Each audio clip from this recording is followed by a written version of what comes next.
Hey, what's up, guys? We are going to talk more about circumference. This is the second video. If you haven't watched the first video I made on circumference, I want you to stop this video right now and watch the first one, okay? Watch the first video I made on circumference first before you watch this one, all right? Okay, quick reminder, circumference is the distance. If we were to measure how far around this circle goes, kind of like finding the perimeter, but with a circle.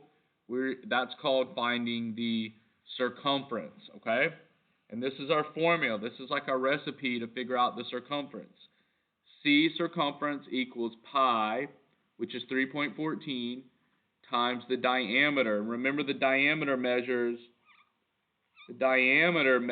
all the way across the circle like this.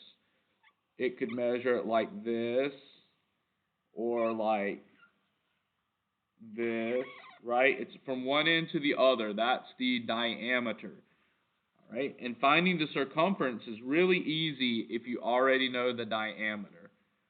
Let's find the circumference of a circle that has a diameter of 8. A diameter of 8. If you saw that in a picture, it would look like this. Let's say there was a circle like the top of a stool, right? And you measured it from here to here, and it was 8 inches. Okay? That would be the diameter. So in this problem, the diameter is 8, and I want to know the circumference. I want to know the circumference. So if we have this circle, and it's 8 from here to here, that's the diameter, I want to know how long this big circle is if we stretched it out. How far around is this circle? Okay, so you just go up here and you go, okay, to find the circumference,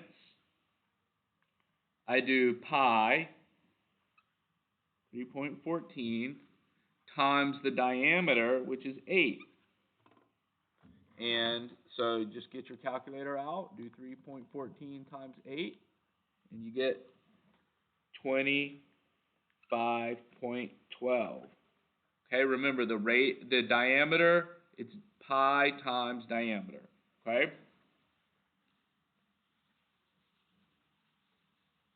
What about if you get here's the problem. If you have to find the circumference if the radius is 5. Well, if you remember from the last video, radius measures from the center to the end. So if radius is 5, that means the diameter, which goes all the way across, has to be another 5. Diameter is twice the radius, so the diameter is 10. So the circumference will be 3.14 times the diameter, which is 10, not 5. 31.4. Okay, that's just a review from the last video. Go back and watch it if you're confused, okay? So now we're going to step it up and say, what happens if, this is the most important part, what happens if you already know the circumference? What happens if you already know the circumference, but you want to know the diameter? Okay.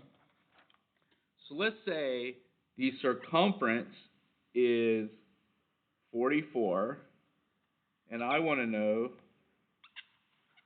the diameter. Okay, so if this was a circle, and we met all the way around is 44, and I want to know what this is, the diameter. All the way around is 44. I want to know what d equals. Okay. So haven't we been multiplying diameter times pi? Yeah, to get the circumference. Well, if we already know the circumference, we're going to work backwards and divide it. We're not going to multiply diameter times pi. We're going to divide the circumference by pi. Here's what it looks like. It looks like a one-step equation we've been doing all year. So let's get our facts straight. C equals pi d. Do we know what C is in this problem? Yes, C is 44. Do we know what pi is? Yes, it's always 3.14.